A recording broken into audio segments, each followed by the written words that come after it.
ہیں وہ مختلف صورتوں پہ منحصر ہوتے ہیں. ایک ہوتا ہے کسی کے لیے دیکھنا کہ وہ خواب میں مر گیا ہے، ایک ہوتا ہے اپنے لیے دیکھنا، اور پھر اس میں بھی آگے صورتیں ہوتی ہیں کہ خواب بندے نے دیکھا ہے کہ بندہ بیماری میں ہے، وہ خواب دیکھتا ہے کہ مر گیا. بندہ قرض میں اتنا ڈوبا ہوا ہے، اتنا پریشان ہے، خواب دیکھتا ہے کہ مر گیا.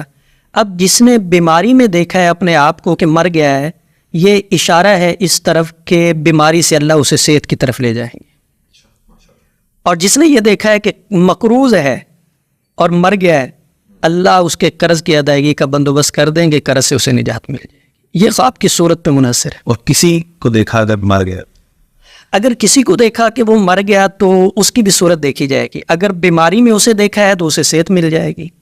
اگر پریشان حالات میں اسے دیکھا کہ وہ مرا ہے تو پریشانیوں سے نجات مل جائے گی. یعنی وہ بندہ نہیں مرتا، وہ چیز مر جاتی ہے. وہ چیز مر جاتی ہے. ٹھیک ہے، یہ بڑی زبردست